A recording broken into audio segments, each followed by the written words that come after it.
Bonjour monsieur. Ah, non, c'est pas monsieur, c'est madame. Vous êtes un monsieur? Non. Si. Ça me blesse en fait. Le bec. La République, c'est moi.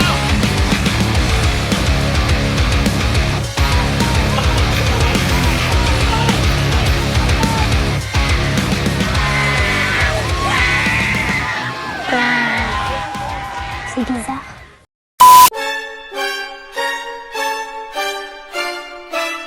« 145 personnes ont dit avoir été victimes de ce phénomène donc de piqûres sauvages. Ces victimes, très généralement des femmes, ont expliqué avoir été piquées à leur insu par des inconnus.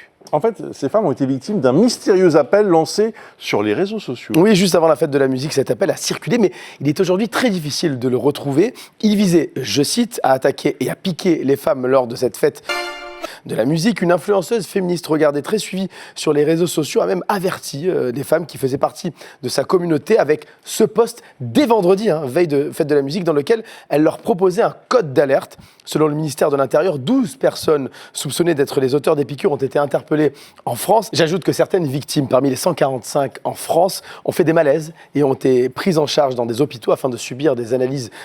On a les noms des hommes qui ont été mis en garde à vue pour avoir piqué des femmes à Paris. C'est le journaliste du média Frontières, Jules Laurence, qui a diffusé ces noms-là. Vous n'allez pas être déçus, et Aymeric Caron non plus, parce que visiblement on n'a pas vu la même chose. Alors, tenez-vous bien, il y en a 14. Islam Selani, 24 ans, de nationalité algérienne, en situation irrégulière, est connu des services de police. Mohamed Ben Kouelifa, 19 ans, de nationalité algérienne, connu des services de police. Yasser Bouaza, 21 ans, de nationalité française, est connu des services de police. Fadil Imen, 20 ans, de nationalité tunisienne, en situation irrégulière et inconnu des services de police. Presque étonnant. Jackie Dobrès, 26 ans, de nationalité française, est connu des services de police lui aussi. Jérôme Mazagran, 37 ans, de nationalité française, est connu des services de police. Shamseddine Ben Arida, 19 ans, de nationalité française et inconnu des services de police. Ayoub Blal, 35 ans, de nationalité marocaine et inconnu des services de police. Walid Chaouch, 25 ans, de nationalité algérienne. Raphaël Valdoug, 44 ans, connu des services de police. Aboubacar Ben Blani, 35 ans, inconnu des services de police. Abdel Mochen Gomri, 20 ans, français, inconnu des services de police. Mathis Deradji, 20 ans, de nationalité française et inconnu des services de police. Walid Tanani, 21 ans, de nationalité française et connu des services de police. Si nos frontières n'étaient pas une passoire, il y a déjà 5 agresseurs qui ne seraient pas sur le territoire français. Et si notre système de justice peut-être était un tout petit peu plus énervé, certainement que une majorité de ces agressions n'aurait pas eu lieu, puisque comme vous le voyez, la majorité était connue des services de police.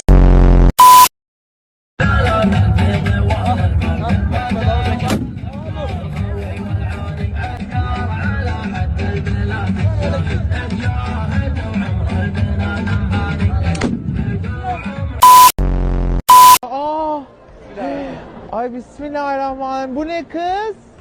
İnanmıyorum. La créolisation est notre maître mot. Si nous voulons que le français soit une langue commune, il faut qu'elle soit une langue créole. Et je préférerais qu'on dise que nous parlons tous le créole, parce que ça nous arrangerait mieux que de dire que nous parlons français, car cela sera sans doute plus vrai. Qu'on vienne me dire comment les 100 millions de Congolais, ou bien les millions de Sénégalais, n'auraient aucune participation à la création d'une langue qu'ils parlent et qu'ils sont 10 fois plus nombreux que nous à parler, nous Français, je me situe à cet instant-là. Et puis les Français s'y feront. Je crois qu'ils y sont prêts, d'autant que, autant il y a 50 ans de cela, ils étaient une minorité à parler une langue étrangère. Eh bien, quand j'en ai fait la recherche pour savoir où on en était, on m'a fait découvrir que 40% des Français sont bilingues. Quand j'en ai fait la recherche...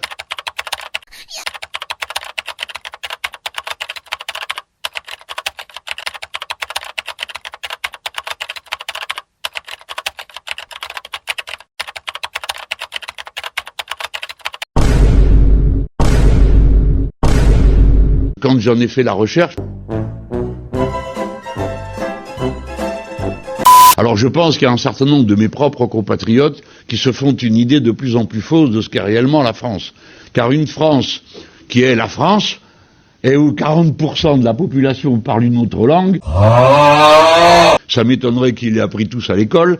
Je pense qu'ils l'ont appris dans un processus de créolisation familiale, car tous tels que nous sommes, notre mère, notre père nous a chanté des chansons pour nous endormir, et en général, pour avoir soin de nous, et nous disent des mots d'amour et de tendresse dans notre jeune âge, qui sont ceux de la langue d'origine, même si ensuite on en parle une autre ou plusieurs à la fois, et vous voyez que c'est plusieurs à la fois.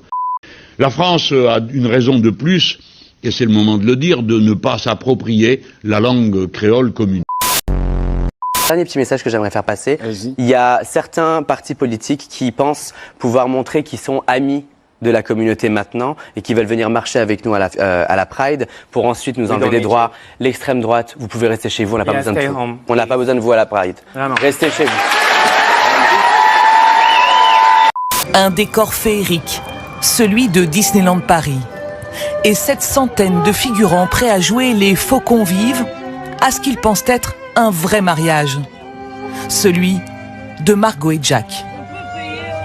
Parmi eux, Yéline, intermittente du spectacle. À son arrivée, tout est en place. Musiciens, caméra, un gâteau gigantesque à l'effigie du château de la Belle au Bois dormant. Mais le conte de fées va tourner court lorsque tout le monde s'aperçoit que la mariée est une fillette de 9 ans. J'ai vu une enfant en blanc avec une robe avec une crinoline et une dame qui l'a soulevée. C'est ce qui m'a choquée. J'ai vu que je me suis dit mais elle est super légère en fait cette enfant. Moi j'ai pensé que qu'on était mis en présence d'un vrai mariage d'une enfant en fait. Et tout le monde a pensé ça. Hein.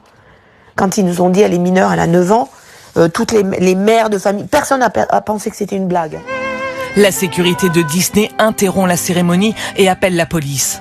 Il s'agissait en fait d'une mise en scène, un faux mariage filmé. Son prix, au moins 130 000 €. Le commanditaire présumé, l'homme censé épouser l'enfant ce jour-là, est interpellé.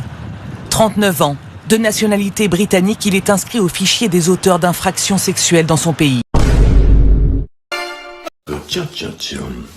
Les participants ont été recrutés via cette annonce sur les réseaux sociaux. La prestation était payée 200 €, présentée comme une répétition de mariage haut de gamme.